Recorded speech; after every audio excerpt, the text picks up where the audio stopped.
Okay, I think we're going live. It says setting up. Meeting is now streaming live on Facebook. Can you see it? Yes. Okay, yes. well, I can't see it right now. So I think that if you can see it, then hey, we're good to go. Yes. Okay. Well, I am so excited, everybody, to be here today with my dearest friend, Stephanie Sutton. And Stephanie and I have known each other for many, many moons. We won't even tell you how many years, but we'll just say we are longtime friends, not old friends, because neither of us are certainly old. But I am Franny, a Shine with Franny, and I am so excited to introduce you to my dearest friend, Stephanie, today here in a few minutes. But let me just kind of frame, one, what we're doing, and then two, a little bit about her from my perspective, because I don't think that she'll boast enough about herself. But first of all, in an effort to bring you women who are, this is National Women's History Month. And so obviously I'm embarking on this new journey, and many of you know, and you've seen, and you'll get more time for that later. I want to focus on Stephanie today. But one of the things I wanted to do was to share women who have supported me in my journey and who I admire and aspire to be. And Stephanie is certainly at the top of the list. So she is the first one that I'm privileged to interview this month. So I'm super excited about that. So with that being said, Stephanie is a friend of mine who lives outside of Cleveland, Ohio, and she's got 4 kids, a husband, and 2 dogs. And I'm going to be asking her lots of questions about that here in a few minutes. Oh my goodness, people. Do they not realize that I've got something really important going on? So Stephanie has a background. I'm going to ask her about that a little bit. She's got lots of degrees and lots of experience. And then she kind of ventured off and did some different things with her degrees. And let's just kind of keep it light for a second though here, Steph, and tell me, like, do you prefer pizza or tacos? Oh, definitely pizza. I'm a pizza addict. Okay, and what flavor? Like, do you like pepperoni? I like vegetarian. I've been a vegetarian for years. Pile on the veggies. I love it. And I have discovered Giannino's. Do you guys have Giannino's in Florida? I don't think so. Is it It's a chain. Okay, wasn't sure if it was like a grocery store. Okay. So, I love Giannino's, and they have a gluten-free. Oh, nice. Yes. Okay, so pizza. And then tell me, you always use your 2 dogs in your videos. Yes. And so tell me your dogs, because they're very unusual and they're not the same. A lot of times people get like, oh, they've got 2 labs or 2 chihuahuas or something. What are your dogs' names? No, so my husband and I, because 4 kids is not crazy enough, and a cat, and we did have a bird. The bird was supposed to live forever and ever, and he died unexpectedly. And so the kids did so well with the bird because it's a bird and it lives in a cage, but we were dumb and we were like, oh, they did so well with the bird. Let's get a cat. So we got a rescue cat, and he's a very wonderful cat. His name is Comet. A lot of people don't know we have a cat. I've never heard you talk about your cat. Yes, I know, the poor cat. And so the kids did so well with the cat, again, because it's a cat and it requires almost no maintenance whatsoever. We decided, let's go ahead and get a dog, because my running partner moved away and I run in the dark very early in the morning. And so I usually try not to do that anymore. And I don't recommend it, because you almost get hit by cars all the time. It's not that it is a dangerous thing, but you almost get hit by cars. So we looked up running dogs, and we got an Alaskan Malamute named Minka. And Minka is very famous in Hudson because I don't know why. I guess because she's really beautiful, but she's very high maintenance, and she's 2. And then my husband, to surprise me, got me a little Bernese Mountain Dog, but he's getting like bigger every day. So, and he's very cute.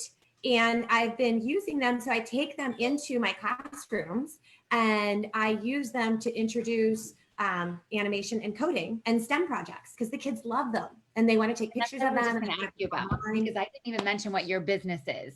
So let's start off by saying what your business is. So why don't you go ahead and start it? So I teach animation and coding classes, and I've taught them for 15 years.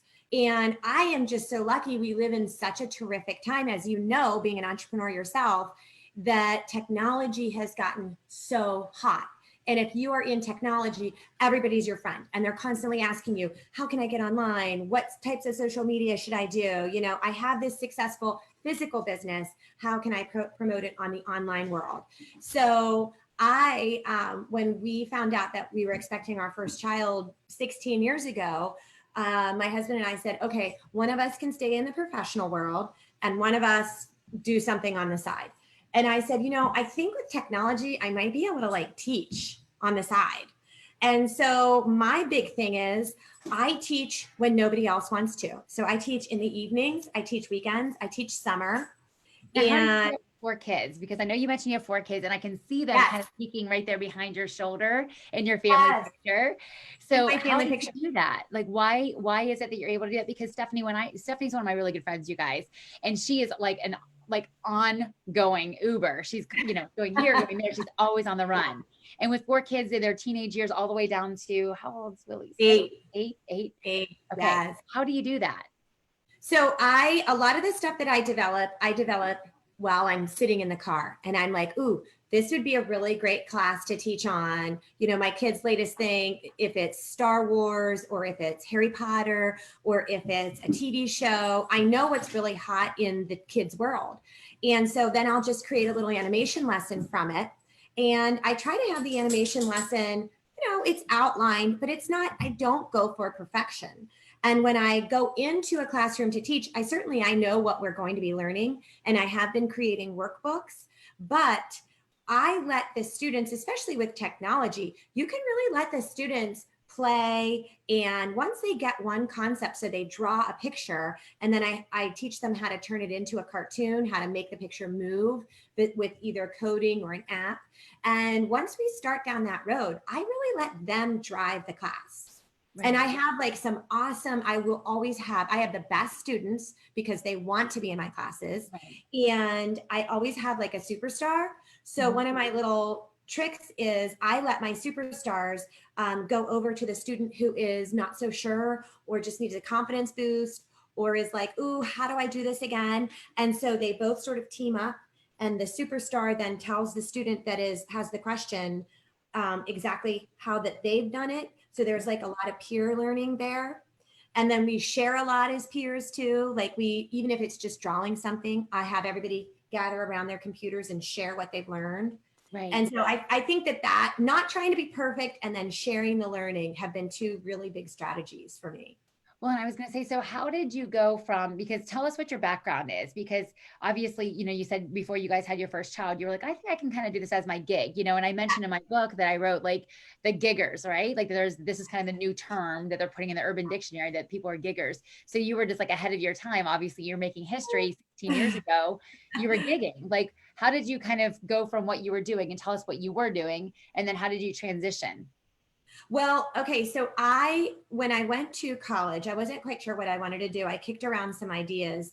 And so I got a poli-sci major, which was very heavy in writing and reading. And I really do believe if you are a writer, you're going to be a good content creator online. And if you are a reader, you're going to be a good content creator online. So all of my background sort of lent itself to reading and writing and understanding how I can get an idea in my head and then teach it to another child or teach it to another person. I am not a classroom teacher. I am not trained to be a teacher. So I did from poli-sci, I went to West Virginia University, and guys, sorry. That's okay. They're part of the show. They're part of it. I'll try and get them on. So so I went from West Virginia, I moved to Atlanta, and I was always in my very first job in Atlanta. I did consulting, and I did technology consulting. And I was good at like sort of helping people understand things because I was good at reading and writing. Right. So, and then from there I went, and I have a master's degree from Carnegie Mellon, and that's where I honed more of my technical skills, and I kept up the consulting. That's awesome. So I guess the thing that I love hearing you say, knowing that like, I'm helping entrepreneurs, whether they're new or reinvented or 20 years in, but just maybe kind of reinventing with the whole social media space. I guess the thing that I love hearing is that you saying like, I'm teaching, but I'm not a teacher. Like I'm not a certified teacher. Right.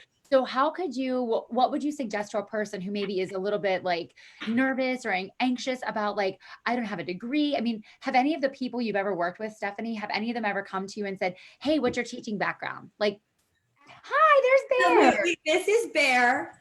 This is Hi, Bear. buddy. And we tell everybody who is a little bit nervous and a little bit like, ooh, I don't know if I can do this. Girl, just do it. Just freaking do it. Just start. Stop with the excuses. You can do this. You are stronger than you know. You're smarter than you know. You have more resources than you know. If you have a phone these days, you can build a business. Yeah. Like just start where you are. Start with creating that one little tiny Word document and say like, listen, okay, I made this little how-to on how I take my dogs out both at the same time. That is a piece of content. You can do this. Right. And then look for your different opportunities. Don't worry about perfection. Don't worry about, they call it the imposter syndrome. Like you feel like you're being an imposter because you're maybe feeling like you're creating this fake persona online that you're an expert. No one is looking for expertise. No one is looking for expertise online. If you're looking for expertise online, then you need to go to like a WebMD or an expert website. If you're looking on YouTube, you want somebody's opinion. You want somebody to say, hey, I did that project and here's what I figured out, because I'm not an expert. You know, if I was a carpenter, I wouldn't be on YouTube trying to figure out how to do a door or something. You know, I would already know it, right? So YouTube is filled with people just like us who are saying, okay, this is how I do it. And it's gotten me pretty far in life. And so that's my recommendation. Do something that you're already doing that you feel like, hey, maybe somebody would be interested in learning this. Right. Well, Stephan, you have done that to me so many times. You're just like, you know, and I think part of it is, you know, you kind of get lost the forest through the tree sometimes where it's like, oh, I'm not really good at that. And you're like, you do this, just like I can do it for you far easy, you know, probably more easily than you, because you're kind of in your own head about it. And one of the things that I love about you is that you are so like up and coming, like you always know, like, who are some of the people that you follow, or who are some of the people that perhaps have kind of inspired you or kind of been your mentors along the way? Okay, so I absolutely love people who are real and are not, you know, not trying to sell you constantly. I love Sunny Lenarduzzi. She has a lot of very real content that I can understand right away. And she's always doing practical things. Like, so she gets her phone and she's like, here's how you do it. I like when people show me step by step how you do it. You know, I don't need big philosophies. I like Vanessa Lau. She is a Sunny. She's like a mini Sunny. And both are Canadian. Vanessa is younger, so she brings like a lot of energy, and she again goes through this step by step. I am part of Income School, which I completely recommend. I am not an affiliate of any of these people. None of these people have any idea who Stephanie Sutton is, so don't worry. Yet. Up until now. Not yet. So I'm part of Income School. Two men that I really love and admire in Idaho. And I've never been to Idaho, but they're very relatable. They're younger than we are, and they've created all these niche websites, and they have a lot of free content on how to create blogs and then monetize the blogs. And they're doing really well from them. I like Amy Porterfield. She worked for Tony Robbins, who, of course, Tony Robbins has had great success in media.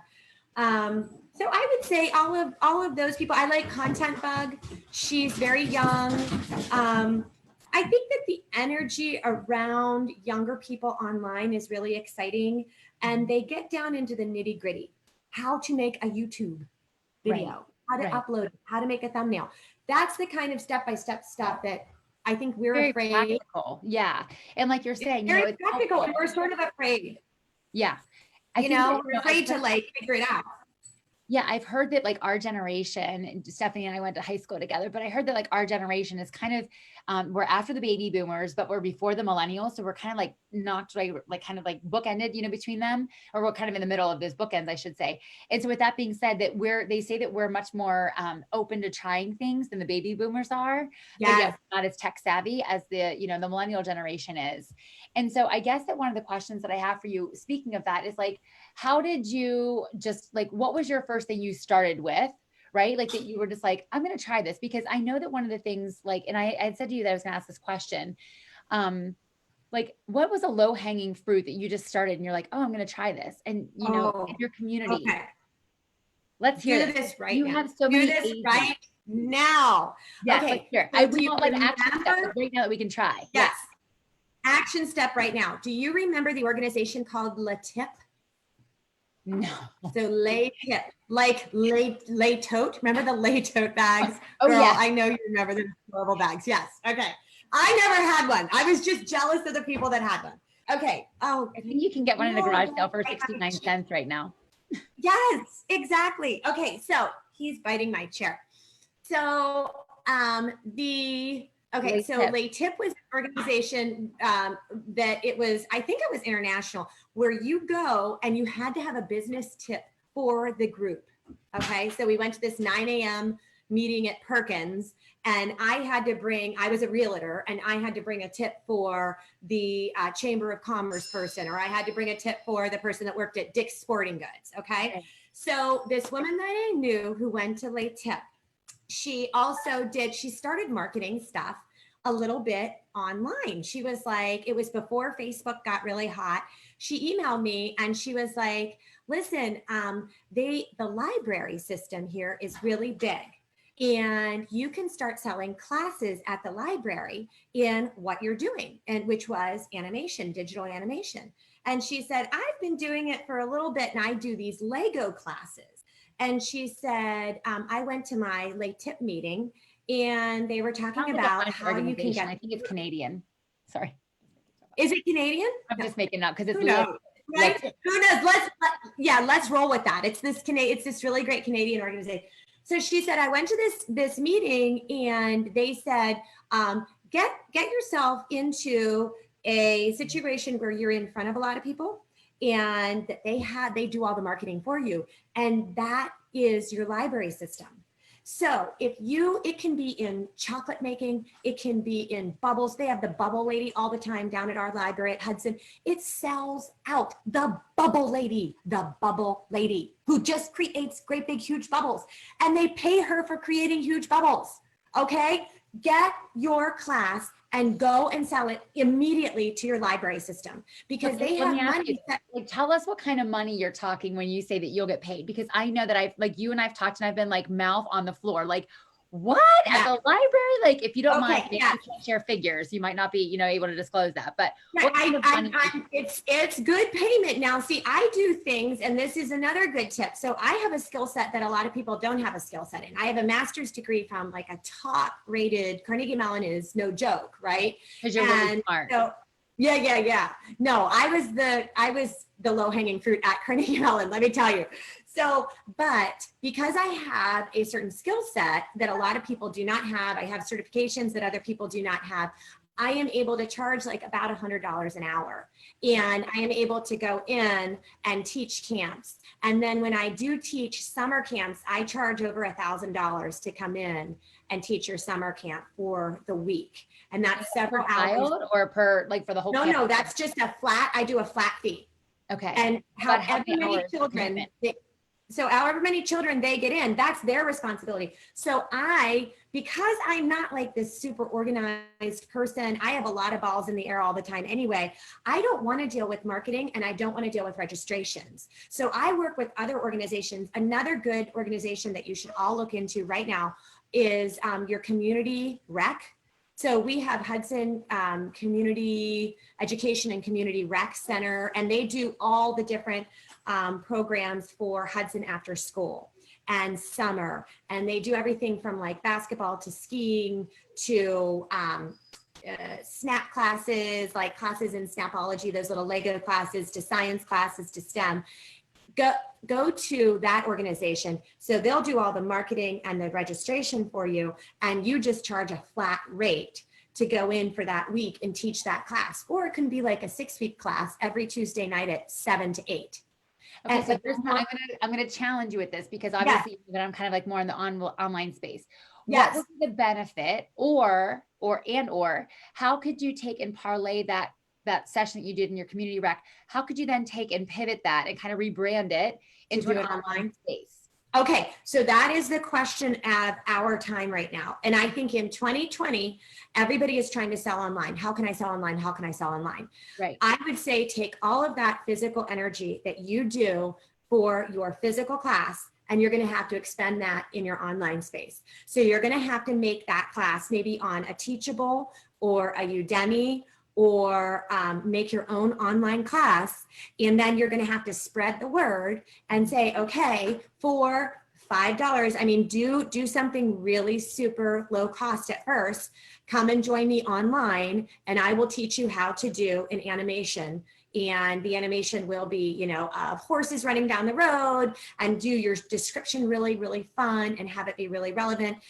Maybe my descriptions for my summer classes, I think, were like a big selling point because I always did really hot blockbusters. So I've done like a ton of Avengers stuff where we're drawing the Avengers and the kids come in and sometimes they come dressed up and it's so cute.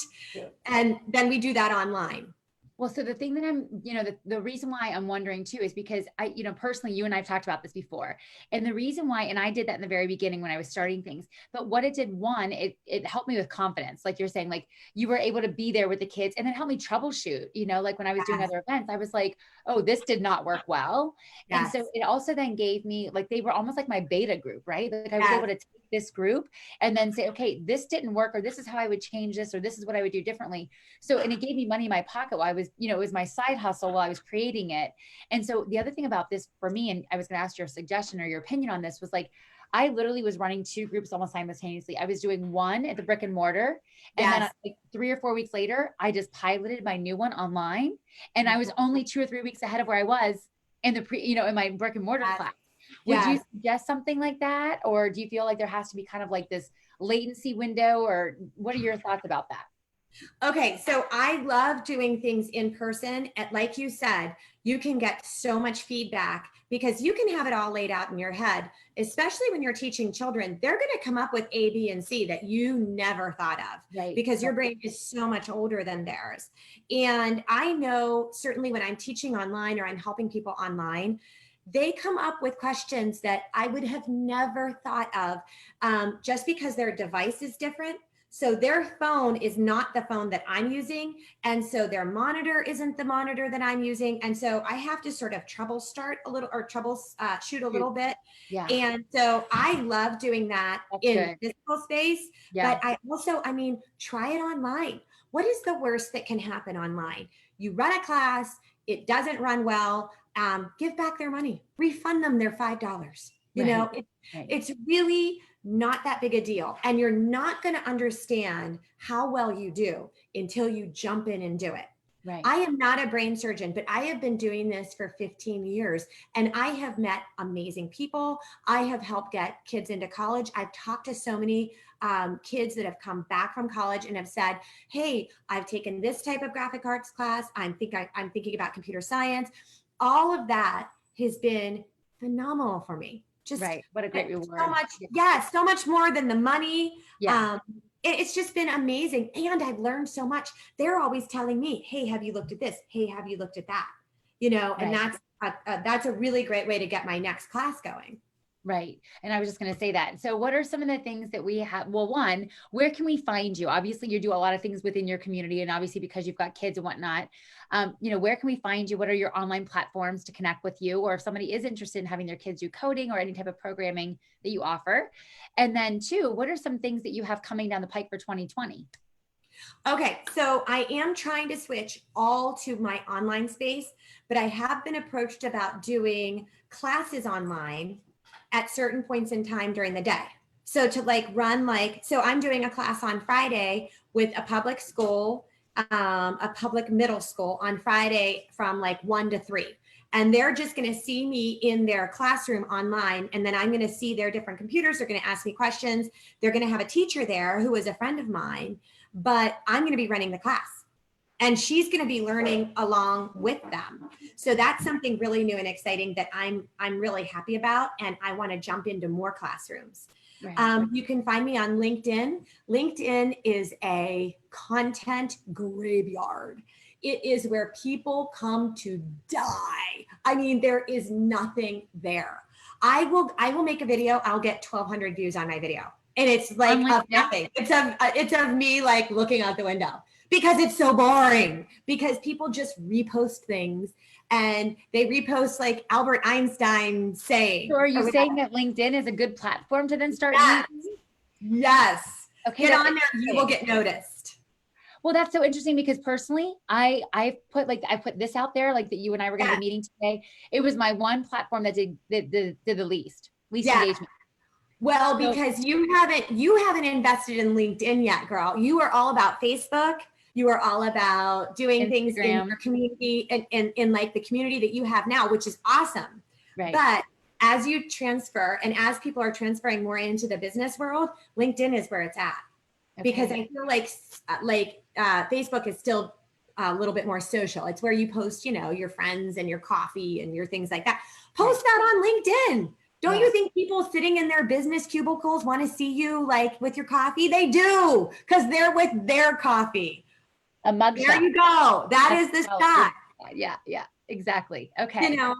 Well, that's good to know because I think that, and here's what I always tell people, right? Like if you guys are wanting some free value right now from this, like I always tell people when they say, oh, which one do I, focus my energy? Do I do Pinterest? Do I do Twitter? Which one? Well, one, it's like I always say, which are the ones that when you're sitting in the doctor's office waiting, which are you going to go to? What do you go to? Because if you're going to go to those platforms, then most likely that's where your, tribe is going to be too. And so for me, it is Facebook. That's kind of where I started, of course. And then Instagram. But I will tell you, I don't get nearly the engagement on Instagram as I do on Facebook. It's always been Facebook for me. And so I do have to, really kind of, up my game and amp up my, my game on both of those platforms. Beyond, but hey, Facebook is working for me. So, what are some, I know exactly. What are some, and by the way, you guys, this is my first time trying, Stephanie's too, right? Our first time doing a Zoom and Facebook together, like live stream, like together. So just so you guys know too, we're going to record, this is obviously being recorded.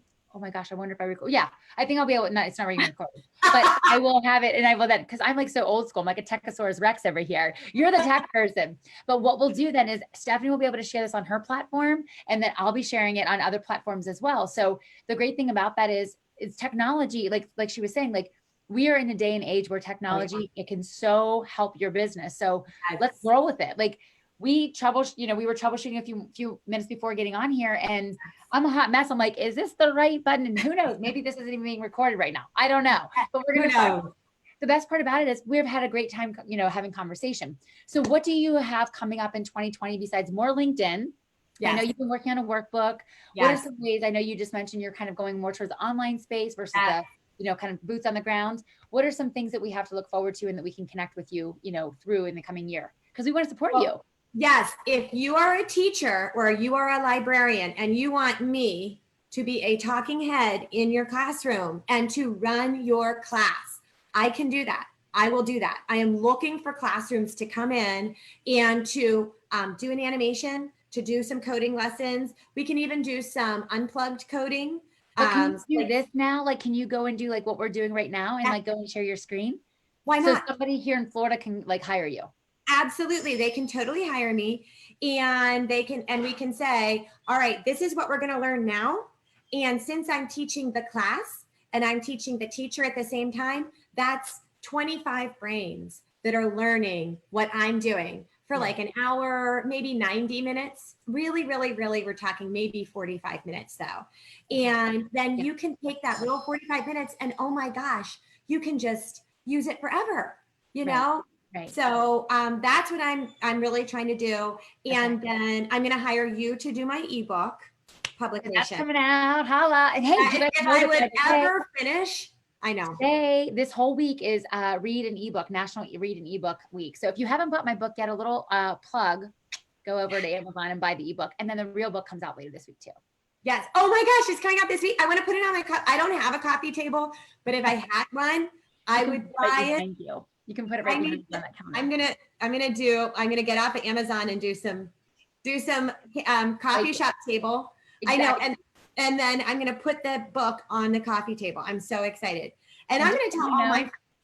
I was gonna say, I'm sorry to interrupt, but I was gonna say, and if you are a reader who's read the book, the dedication page is to Stephanie, so you now can say like you got to meet her. So there you go, holla. Woo-hoo! Who knew? I want to just tell people because, I mentioned in the beginning of this that you and I have been friends for years and years and years, but you have kept me, like I wrote in the book, like you have lit the fire underneath me sometimes. How do you stay motivated? I guess is a one question that I can have because you're a mom. We didn't even talk about the foundation, the nonprofit that you have. Can you give a little quick shout out to that? Because that's a huge, huge, huge platform in space of giving, and serving in your community. But how do you do it all? Like, how do you stay so positive and how do you stay so like motivated to keep going? It is hard. I mean, every single day I wake up and I'm like, it cannot be time to wake up. It cannot be time to wake up. I think that I have taken a lot of stuff out of my life. So I try not to drink alcohol anymore. I'm really trying to limit myself on gossip.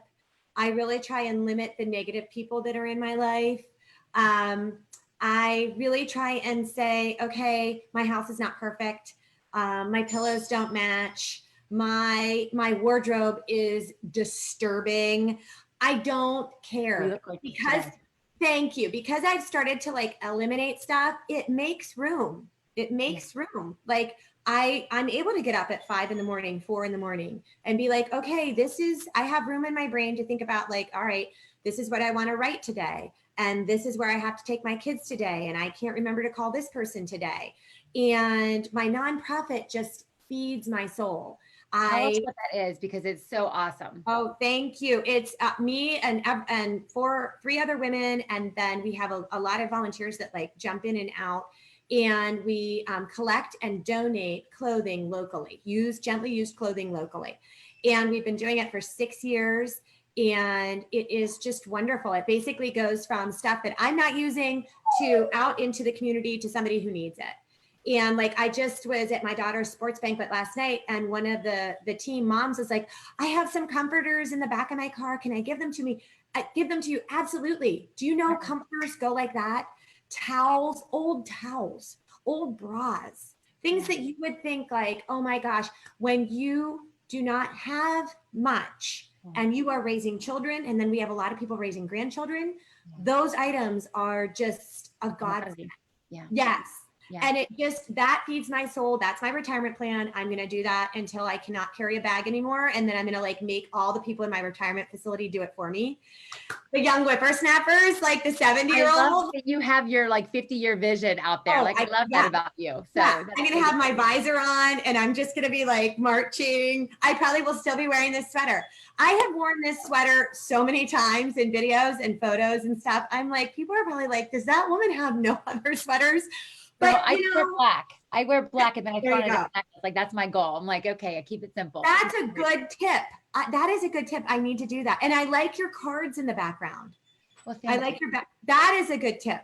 That keeps my inspiration, like I don't have the excitement of 4 children to keep me busy and going and things like that. So guys, if you're watching this right now, I'm single. Stephanie, we come from like exact opposite kind of, demographics in regards to, although we're near the same age, I'm certainly not in the same place that she is, but those are the things, those are cards. I call that my vault of courage. When I look at those and I see cards from people and things that people have shared with me and notes and messages, that kind of keeps me going. Like, you know what, there are people who care. And so when I feel like, oh my gosh, this is really crappy and no one's watching, like right now, the cool thing is typically I look and see if somebody's like logging on to Facebook or giving me a thumbs up.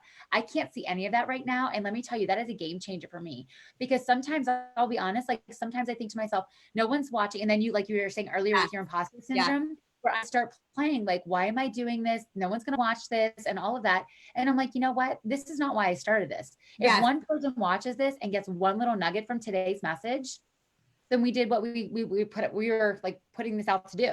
Absolutely. And so that's what I want our focus to be. Don't let your fears, and I will say this to you, Franny, as your dear friend, and I would say it to anybody who is watching this. Don't let your fears control you. Don't do it. Don't let that tiny little voice from when you were 10 who somebody called you fat or ugly. Don't let that ruin the rest of your life. Why? What is the point of that? Right. That's pointless, right? Yeah. We all know that the devil is out there and he is a big old liar, right? And he will feed you lies. So do not listen, put that aside and march on, right? And get somebody in front of you. Like I always think of Eunice Kennedy. She started Special Olympics in her backyard. I think of pioneers. I think of people. I think of the women who are doing amazing things. The CNN Hero of the Year is this Ethiopian woman who dared talk about periods. Oh my gosh. Like in her culture, that's like a really big, huge thing, right? And it's a huge health issue. And the fact that she just tried something different. She put Right. all her fears behind her. I'm sure they were still there, Right. but she put them behind her and just kept marching forward. That I think is such a good thing to keep in front of you too. Yeah, for sure. And I think that you're so right. Like, I think that, my coach, her book is coming out this spring and it's called Fear is Not the Boss of You. Because when you let yourself, when your fear makes you play small, right? And we know that because then it holds you back and then you think, oh, I don't have anything to offer the world, or what if this, or what if that. And I remember you saying like, and this is kind of like, if I had to summarize the one thing, and you already mentioned this earlier, was like imperfection. Like you would always say like, so what if you throw it? Cause I was like, oh my gosh, what if? And like with my book, like it's full of errors, full of it. But I'm like, but you know what? I'm laughing at the person who's sitting on the couch right there behind me. Well, there's a mermaid back there, but I'm laughing at person who's sitting on their couch. Who's wondering like, should I write an ebook, or it's going to take another month to get it edited? No, I put it out there. Like, yeah, it's not perfect, but you know what? It's out there. That's right. It's done. It's done. And people have already gotten it, and people can't wait to read it. And the wonderful thing is it might touch somebody in 10 years. Right. You don't know that shelf life. Exactly. And I think make those types of statements more powerful than the no statements. Right. 100%. 100%. Well, Stephanie, I can't thank you enough. I know we could probably go on for like another 6 hours because that's just how we are. We could do that. We both love business so much, but so we'll connect with you on Easy Codes for Kids. You mentioned computer teacher at Hudson. Well, that's your email, right? But I'll put all of that in the like information below so people can connect with you. Information. And we got to see Bear. Do we get to see Minka? Minka. Oh, Minka, come here. Is she around? Minka. I was like, because you did say that she's kind of like Minka, come here. Oh, both of them are going to come up here. Come on, Minka, come up. Say, well, you mentioned that she's like the showstopper in Hudson. So if that's the case, we have to see her. Can you see her? Oh my gosh, yes. Hi, can you see her? Girl. Yes. She's underneath the desk. She's dark. Minka. She loves her mama. That is for sure. Well, thank you so much. She totally loves me.